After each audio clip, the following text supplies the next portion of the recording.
Well, for us, it doesn't get much bigger or better than this. I think it's a great opportunity for our team and to challenge ourselves against one of the premier programs in the country. But besides that, I think for our fans, I've played a lot of people and we play anybody, any place, anytime, but we don't always get to play them at home and home. And that's something that I can honestly say I don't like about the way college basketball is going, as far as it seems like all the big games are at neutral sites, and I guess there's some good to that, but there's some bad to that. And the bad is that fans that are so loyal deserve to have some of the best teams here, and I think it's cool for us to go to some of the best places. So it's going to happen tomorrow night, and that's going to be exciting.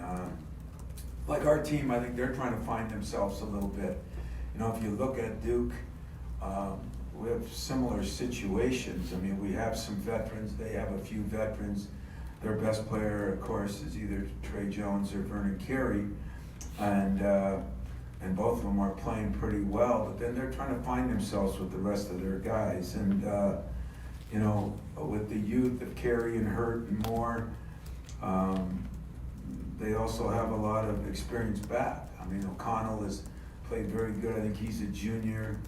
Delurier and White are juniors and seniors, I believe. And of course, Jones is a sophomore that's got a lot of years under his belt as far as experience and playing time. You're going to see one of the best matchups between two of the better point guards in the country, in Cassius and Trey. So that'll be exciting for people. As I said, it is great for our fans, and I think the atmosphere will be off the charts. I told our team yesterday that, again, there's certain reasons you go to certain schools, and I think one of the reasons you come here is you get a chance to play in these kind of games. That's what everybody wants. As far as our team goes, I was happy we bounced back after the Virginia Tech game. I don't look at that game as quite as negative. We're trying to find ourselves as a team, where we're one of those teams that had some of the most experience in the country. That has kind of changed drastically, and mostly because of the 32 minutes of Josh Langford. But, also going into the season, at least for the last month of the preseason, we had hoped to have Joey Hauser in fold too, which means we would have had more experienced players.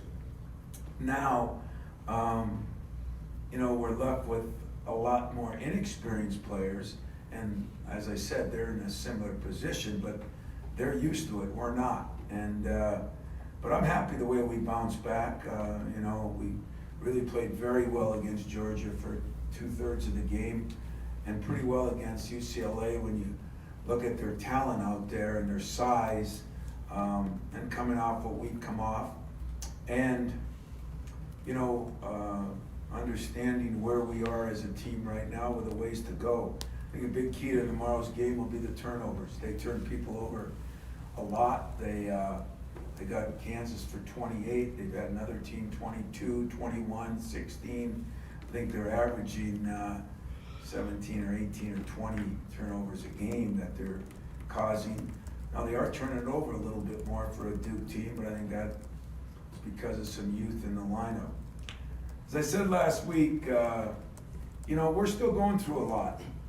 I mean, we just are. It's the way it is, and we're trying to find our way and pull together. Cassius has been incredible when you think of what he's been through, but I thought yesterday was his first practice that he was really, I thought he had one of his best practices in 3 weeks, and that is going to continue. I mean, it's not going to change overnight. He's got to be one of the guys to lead a lot of our young guys that we're playing. It's hard to do that under certain circumstances. So he's been fighting through.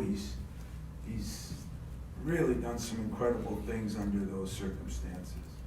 And then to make the matters a little more clouded tomorrow in a positive way will be Draymond's retirement of his jersey. I think we've got 3/4 of Saginaw and half of Oakland coming to the game, and I had to remind Draymond that we play this game in an arena, not in a football stadium.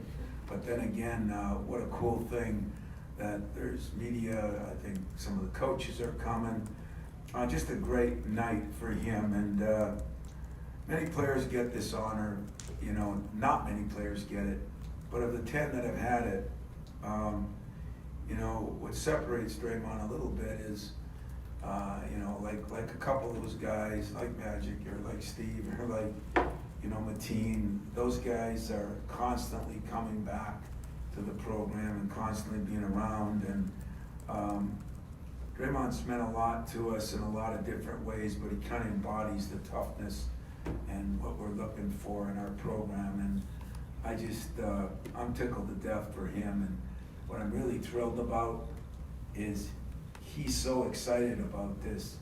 It's funny. I mean, he's planning half the event, and pretty cool, because I really don't have time to, so I'm happy that he's doing it. So all in all, you know, we're going to focus on the game, and then Draymond's going to focus on probably the game too, and then him at halftime and after. And so I'll open up some questions. Tom, how would you kind of assess where this team is mentally in terms of, you know, fatigue off of Hawaii and the schedule and the end of the run, and mentally in terms of the team psyche with everything that's gone on? You know, a little fragile. You know, I mean, it's, you know, when I looked at our schedule, I mean, the Hawaii thing does take a lot out of you. We tried to do the best we could to come back from that, but we're still dealing with some of the mental strain that we've gone through for the last 3 weeks, and that kind of compounds it. We're also trying to adjust to lineups that maybe we didn't think we'd have, you know, a month ago. So a lot of adjustments this team is making, and within that, I think we've done an unbelievable job. Unbelievable. We have our moments when we have certain lineups in there that really we're not ready for it yet. Never did I think we'd have start almost 2 freshmen, you know, this year, and Marcus starts some, and whether it be Thomas or whether it be Malik playing a lot. None of them have more than 5 minutes, 3 minutes of experience in a game, and of course Malik has none. So there's been a lot to deal with, and when you say that, those are excuses if you don't play good. But as I said, I don't really care about that anymore, because I'm speaking from facts and what we're dealing with, and those facts are the reality. I think it's a little hard to get an understanding of where everybody is right now, period, because some people have played brutal schedules. Some people, I looked at the top 25 over the weekend, and I get printouts on each one of them, and some people have played nobody yet, and there's some halfway in between. So some people have had some adversity, some people haven't. You know, I think the next couple of weeks, and for us, if you look ahead even a little bit, which I'm not doing, except that with the schedule, with 2 Big Ten games coming up in the next 3 games, this might be the most number in the first 11 games, where a lot of times teams are playing cupcakes. I think we're going to play 7 or 8 BCS schools in there, and that might be the most ever by one of my programs. Tom, you kind of mentioned about the different lineups and younger guys. How comfortable coming out of that right now are you with the 4 spot and getting those guys a little more experience? Do you think the minutes right now are around where you want them to be? You know, I'd like to get a little more consistency on that, but I think if you looked at what, for example, you know, Marcus is getting better. I mean, he really is. He's causing some problems. There's still some problems that he's got to deal with, you know, mostly strength and fatigue. But if you looked at Malik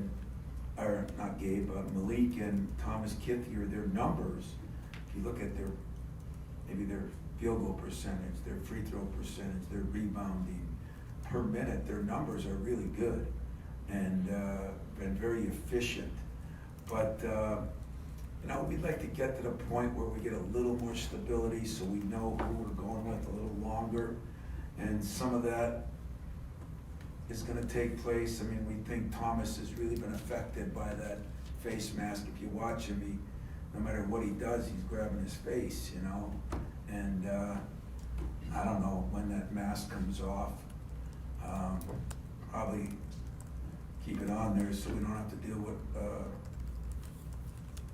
won't say it. Anyway, we're trying to make more progress in that. We're not where we need to be yet, but we're not gonna be there for a couple of weeks, you know.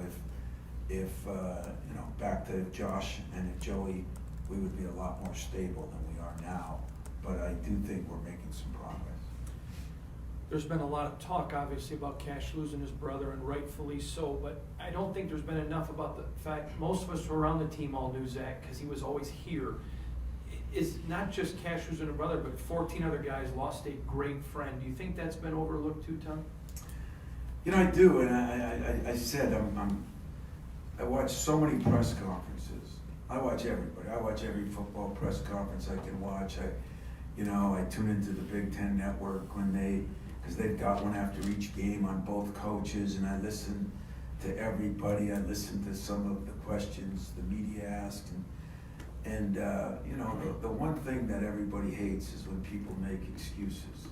I mean, everybody hates that. You're down to your fifth deep offensive tackle, and nobody wants to hear about it. You lose a guy like Josh, nobody wants to hear about it.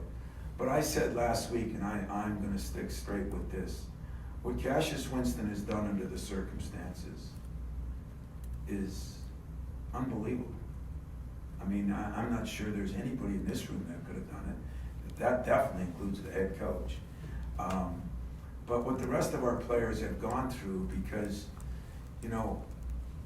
when you ride on a bus, when you fly in an airplane, those are like magical times for a team. Those are when you build camaraderie. When you're on the beach, the little we were on the beach. Those are what makes a group of people a team. But when you're in those situations and you can't laugh and joke and you're cognizant of what's going on, I couldn't explain to you how difficult that was. I'd be wasting my time. And you know what? As I kind of ripped all of us about the facts on one thing, the facts on the other is it's not going to change. So it doesn't do me any good to try to talk about it. But it is something I have to deal with on an everyday basis. And more important than me having to deal with it, they have to deal with it. Do you crack a joke in the locker room like all players do? Do you crack a joke to certain people like all players do?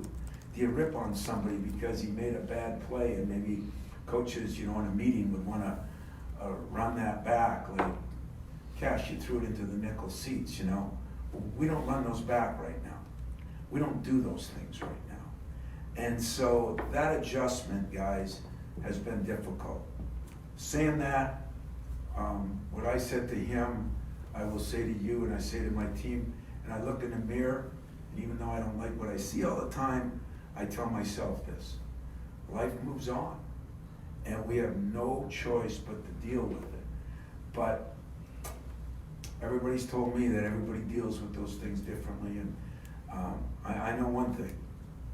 I believe this kid has dealt with it better than I have, because I've been kind of walking on skates and trying not to. Easier said than done. So the last thing I'm going to try to say about it is, you are right. It's hard for anybody to understand it. I'm on the inside, and it's hard for me to see it all the time. But I know this: when you're in a hotel, when you're eating together in a training table meal, when you're in the locker room, that's the time people rip on people. People kid people. People joke with people. That is non-existent right now, and not of anybody's fault. It's just, it's coming back a little bit. He had a very good practice yesterday. Some of you were there for part of it. Truthfully, I saw something I haven't seen in 3 weeks. I saw a smile, and please don't take it that that's his fault. It's not his fault. It's the things we're dealing with, and we're going to deal with them. And we dealt with them pretty good. And by the way, some of the errant passes, turnovers, not guarding a guy that hits 7 threes, those don't all have factors to do with that. I mean, we all have to still do what we have to do, but what I think we gotta get back to, and hopefully yesterday was a start, is you usually play like you practice. And we have to practice good to play good. And that's what we're gonna try to do. Tom, you obviously didn't plan on having Rocket Watson this much of a featured role this season, but he is. So I'm wondering what progressions you're looking for from him on a nightly basis and where you need him to be, say, by January. Yeah. I think Rocket has done a very good job considering, what he got thrown into too. As you say, he would have probably gotten not only learn on the run, but learn from a guy at the same position, and then maybe played a couple of the other positions because we didn't have to focus in on so much. So we've had to make him a little bit of the defensive stopper. We've had to make him learn a lot of different things offensively and defensively. And then he struggled with his shot early. I mean, he's still not where he needs to be, but he's definitely made some progress, over in Hawaii. And I think, what do we need? We need him to knock down the shots he can make. I need him to be a little more aggressive driving the ball. I think he's starting to shoot it really well from the line now. He got there a little bit more in Hawaii, made 80% of his free throws. Sometimes when you're struggling with your shot, you get to the free throw line, it gives you some confidence. But he's too has, he's going through a big change in a lot of ways, and Cash was the guy early that was helping him because he had a feel for Rocket, and that's been a little harder too. So where we need him to get is just continue to grow like we did Josh and everything. It's just that he was thrown into a position that, I don't think anybody thought would be there, and he's missing the tutelage that I think Josh would have been able to give him. I mean, he does it off the court, but he would have been able to do it on the court, meaning as he was playing. So, he's coming. He's coming. Tom, with Draymond, I wonder, since you left, how valuable has his career been when you talk to other guys about being patient? How can you kind of point to Draymond and say there's a guy that didn't have it for immediately, but he stuck around, he worked hard, and it did work out for him? You know what? I think a lot of people use Draymond. I mean, I hear people, announcers, that say, remember, Draymond Green was a 4-year guy. Draymond Green did this and that. I was watching somebody the other day that, I think from Kentucky, played for Charlotte. Who am I thinking of? PJ Washington. And everybody was questioning him. Hell, he's one of the best players on their team now because I think he's more ready to play. So I think a lot of coaches use Draymond, not only for his toughness, not only for his basketball IQ, but the fact that, it's not when you get to the NBA, it's if you get to the NBA. And if you get there, are you ready to stay in the NBA? And I think that's what Draymond has proven and done such a great job of. So I use Draymond a lot. I use him with his defense, I use him with his rebounding, I use him with his toughness, I use him with his patience. I talked to him about where he was as a freshman, where he was as a sophomore, that it is not illegal to have a process in your life. It is, in most walks of life, it is normality to have that, but in basketball it's not, and some kids get torn apart that way. Draymond didn't.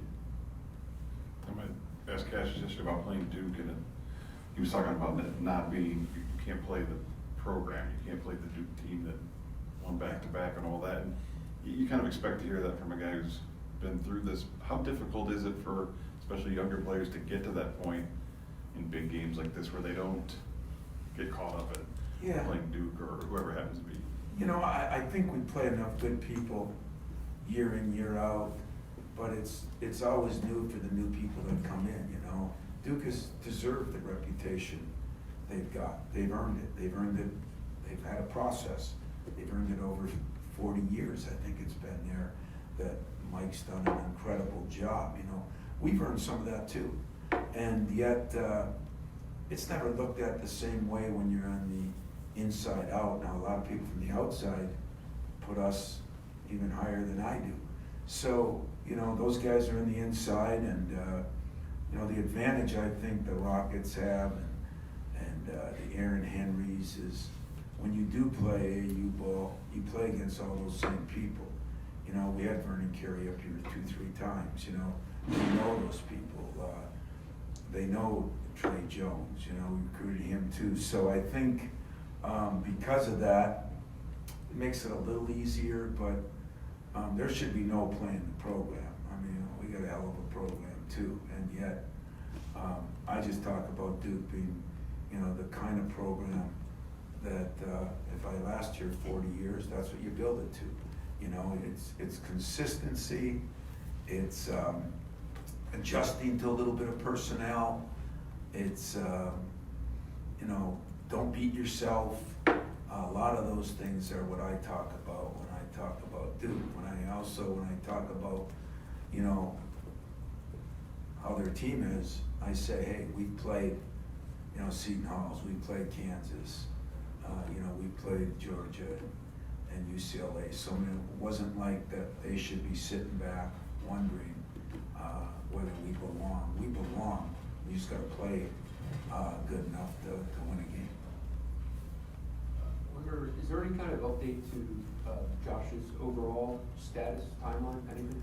You know, I said it early, it would be late January before he gets reevaluated. We're looking at some things now, more worried about Josh's future than the present. I think I was pretty upfront when I said, you know, I'm not counting on Josh coming back. If that would be frosting on the cake, that would be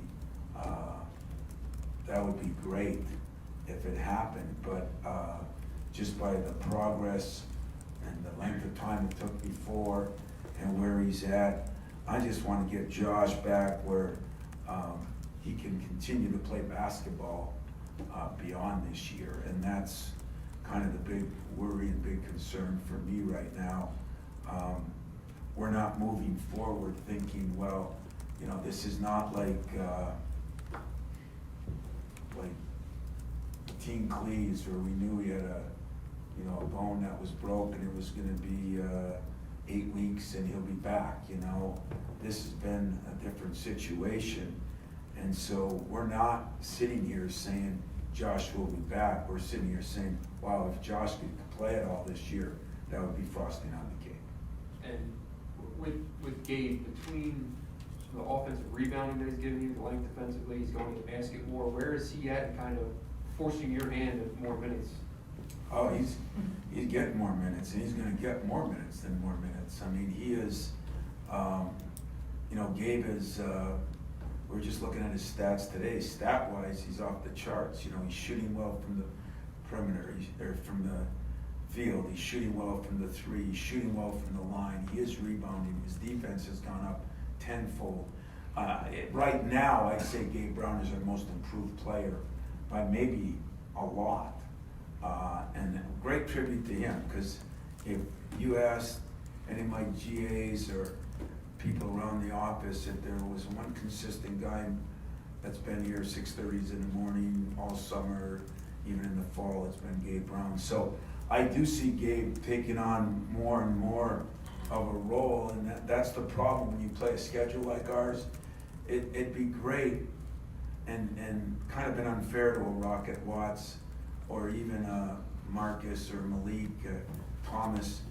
You know, a lot of teams might play one good team in this stretch, but we're playing a lot of good people, and especially real early, you know, because of the Tournament of Champions and the Gavitt games this year. If we could have gone to Maui and gotten guys a lot more experience, including Gabe, we'd have a better feel where we are. But Gabe is, I think, playing 22 minutes a game now, and I expect that to go up a little bit. I really do. I expect our playing group to shrink a little bit. I really do. But it's hard to do that when we got a lot of guys at a similar spot, especially at that 4 spot. Somebody's got to break out and do something. On the perimeter, you know, what we're hoping for is Gabe continues to progress, and we'd like to get, you know, Kyle Arns, who, you know, injured the ankle, set him back a little bit again, but he's had some good practices. If we can get those two guys and get 5 guys to rotate in there, we think that would change our team a lot. I want to ask you a little bit about Xavier Tillman. You talk a lot, obviously, about how playing big competition helps kind of build and tell you where your guys are at. But last year against Duke, just the process of preparing for Zion and how he played in that game, would that show you about Xavier, and what did that experience kind of give him going forward? You know, Xavier is my kind of my new Draymond. You know, I mean, I love Xavier Simpson. He gives you everything. He's tough. He plays hard. He works hard. He's working on going from the Butler to Batman Robin. You know, I mean, Cassius will be Batman, but when you move up a notch, sometimes it takes a little time. Like if you looked at his numbers, you know, what's been down the most is his free throw shooting. He shot like 80-some% last year, 81, and he's down in the mid-60s, and that's cost us some points. The other thing that's cost him some points is the layups that he's missed, and we've addressed it. We've talked to him about it. I think he's rushing himself a little bit, and but he's also playing more minutes, and so maybe he's a little more fatigued and things like that. He's got a bigger role defensively, but Xavier, I don't know what he's averaging right now. What is he, 12, 13? 12 and 10. 12 and 10. You know, I think he should be about 16 and 10, 16 and 11. And we think he can get there easy. We really do, because he, just in free throws alone, he'd probably be at 13. And if he makes some of those layups and gets that back, and there's some rebounds that we showed him he could get, he's got to get a little more aggressive. He's such a good cutout guy, but you got to cut out and then you got to go get. And so you hit, find, and fetch, as we say, and he's hitting, he's finding, but sometimes he isn't going and fetching it. You know, it's getting range rebounds that separates the him from the, like, Draymond's. You know, guys that can go over range and get them. And he's working on that, but the work ethic, the things he's doing, the pressure he's been under, you know, is another kind of unintended circumstance when your star is struggling a little bit because of what he's going through, then more weight is put on Xavier. So we're asking Xavier to do a lot of the things that we normally would ask Cash to do. And so I think all in all, he too has handled it pretty well. Time for a couple more. Knowing that Aaron is one player who has experience against Duke, playing against him in the tournament, how do you hope that he rises to the occasion when it comes to facing them again, similar to the way he did towards the end of the year against them? Well, I think, you know, where Gabe has been, you know, our biggest, I think, most improved player, I mean, that's what Aaron's got to do now. Aaron's got to get that consistency that, you know, we saw it up and down part of last year, then we saw it get pretty solid, you know, the last 6, 7 games. And, you know, we've still been a little more up and down, but again, I think some of it is they're learning to play with different people too, you know. Kenny brought, and Cueto brought a calmness to this team, and always kind of, you could play off them a little bit. That isn't the same with Marcus and Rocket at times for him. So, you know, my biggest disappointment is he's got to rebound the ball better. I mean, he is an athlete, he has strength, he has a great body. It's just his aggressive play, and when he gets aggressive, he's a better player. He's, I think, one of the best defensive players in our league, but he's shooting the ball well statistically, he's playing well in that area. I think it's just rebounding the ball. So do we need him to step up? In the situation we've been placed in with Josh's loss, and then the circumstances we've been under, it's very important that our big three are our big three. And we understand why Cash is going to be a little more up and down, but Xavier and Aaron have to be solid stabilizing factors that carry us for a while. So I think he is a very important part. And then just one more thing, facing them obviously. What are you, the new Hondo or what? Hey. Just facing them in the Elite Eight is great. It's a big stage, but to have them here for the first time since 2003 in East Lansing, Duke, how will you relish in just the atmosphere of it all? Well, Yes, I'm the not players gonna- that, but If I relished in it, I'd be playing in awe of them. I'm not doing that, and I'm not. I relish the opportunity that our team gets. I relish the opportunity that our fans get. I think our fans deserve to have the best of the best here. If I could schedule Duke and Michigan State or Kansas or Carolina or Kentucky home and homes like we used to do, I'd love to do it. But it doesn't work out that way, so this gives them an opportunity. And as much as I love our fans, as much as I appreciate Duke, being here, don't ever put the Elite Eight and a regular season game in the same breath, or I will have to rip you, because they're not the same. They're completely different. And if I could lose 5 home games and win an Elite Eight game that gets you to the Final Four, I'll take it every year, no matter who I lose to at home. Fred taught her well with that 2-part question, so I'm gonna ask one in his honor too. So, but it's both about Tillman. First of all, I'd imagine he's gonna match up with Carey, and I guess what defensively you saw from him maybe against Zion that he can carry into this against Vernon. And the second part of it is back to what you were saying about likening him to Draymond. How much did you see of that in him when you recruited him? I mean, could you see a younger version of Draymond? I could, because one was 280 and one was 275, so I saw that in him. Xavier's got a ways to go to get to Draymond, but he's got Draymond characteristics.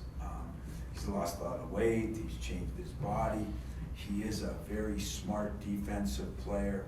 I think with his next step in his progression is be his offensive aggressiveness, confidence. He's worked hard on his shot. He shoots the ball better than you think. Draymond had a knack around the basket. He had a toughness to him and a confidence to him that X is working on right now. So I don't want anybody to think I'm putting pressure on X to be Draymond, but there are qualities in him. And remember, after 2 years, where Draymond was, and remember where X is. And in that respect, it's similar. Now, as far as guarding Zion or guarding Vernon, 2 different players, one's going to spend most of his time inside, and one spent most of his time everywhere, including in the sky, So they're 2 different players, and I think, both cause tremendous problems. I think they've done an incredible job with Vernon Carey, a guy that if you watched the AU games and that lived on the outside, shot the ball, and he can shoot the 3, but he kind of was all over. And now they've got him on that block, and he has been hard to defend down there. He's been very, very efficient. So I give the credit to Mike, his staff, and to Vernon for understanding where he could be the most efficient, and they're using him in that category. And he's getting to the free throw line, I want to say 7-8 times a game. So fouls, turnovers will be a big part of this game. Brendan, last question. Last year, as you guys went more and more heavy on the ball screen offensively, it seemed like you were kind of reacting more in real time to how teams were defending it, throwing different things at you, especially with Cassius having the ball in his hand so much. How much are you still able to be caught, maybe off guard or whatever it might be, by how teams are defending the ball screen, and how much do you like him off the ball when you promote it? That's a great question, because we want to get him off the ball some, take less of the drain on him. But the last 3 weeks, we just haven't been able to spend time on some of those things, as I would like to have, but, that, we have adjusted pretty good to different ways people guard them. Xavier's very good at flipping things and doing some different things on that. I think we're pretty well versed on that. A couple of those games out there, we put different guys at the point. We used him as a screener coming off screens. I think you're gonna see us moving Cash around more and more as he gets more comfortable again. And as he continues to work towards normalcy or whatever, the best he can. That's what I think is gonna happen, and it wouldn't be as much drain. You're right, I mean, I watched that game last year, and we did some of those things with the ball screens because that's what was needed then. But now we feel we have other people that can handle it. We can bring him off different ways. I think you'll see some of that. If there's another one or two, I'll take it, because I'm not gonna have a round table just because I got so much work to do, but I don't wanna. Is that one of the things right now with this team, with everything, the Cash and everybody else? How hard of a time are you having right now throwing new things at them? Well, I think, how'd you guys go to school over the week? Y'all asked pretty good questions today. I saw Harbaugh's press conference, nobody asked him a good question, so you guys asked good questions today, so. Yeah, it is very hard, but it's very hard for three reasons. One, he's the leader at the quarterback and has, been in a different situation. And two is, we're really younger than we think. We started putting our minutes that we have back. We put Kentucky and Dukes, and it used to be, we had 170 minutes back and they had 10. And now, it's amazing. The Josh thing and maybe even the Joey thing really changed that right now. So we're still those teams, everybody expects to be a work in progress. Let me tell you, we're a work in progress yet. And when you think of,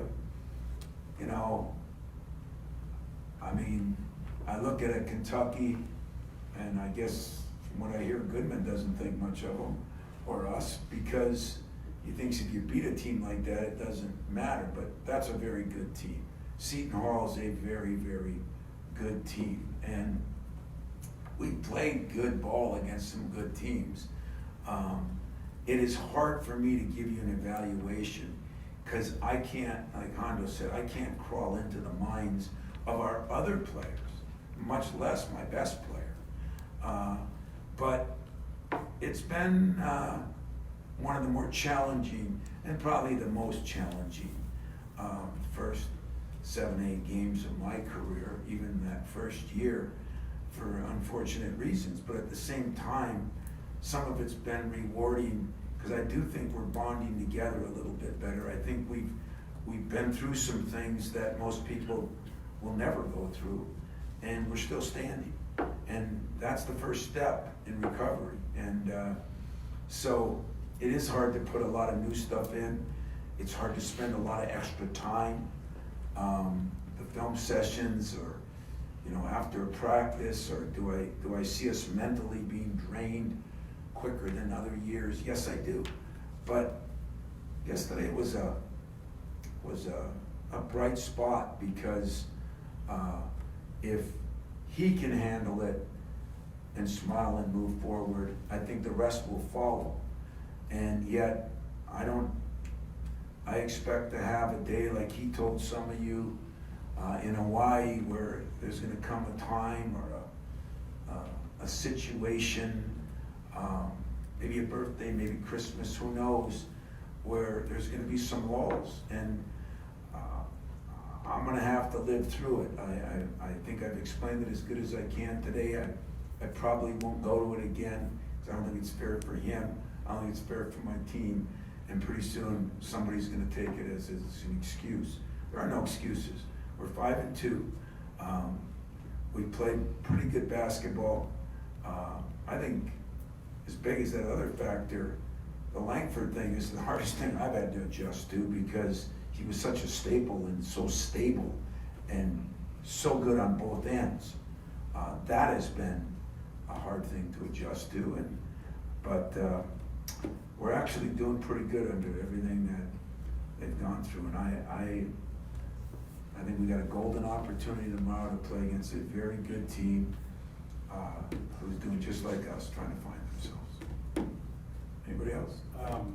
4 teams have been number 1 already this year, the record's 7. Do you think this is a year where that gets blown out of the water because there's so many good teams and anyone can win? Or so many good teams, not very many great teams, yeah. Yeah, I do, I really do. I've seen, probably today there'll be another team that's gonna be, has that been announced already, is Louisville? You know, you look at Louisville is- schedule they played and what they, you know, everybody's got crosses to bear, everybody's got question marks, everybody's got things to try to deal with.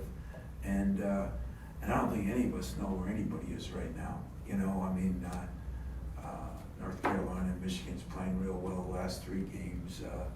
You know, Kansas played better over there.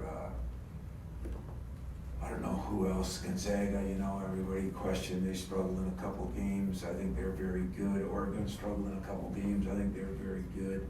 Very good might be the key word. Great might be out of the equation right now. Might be. I haven't seen everybody, I haven't played against everybody, but I do think 7 will get blown out of the water. I really do. I just think that there's nobody that, and that's the good news and bad news, but the good news for us is I do think we have a chance to get a lot better. I really do, as we get some more experience and a little more stability to where we are and get it back to normal a little bit. All right. Thanks, guys.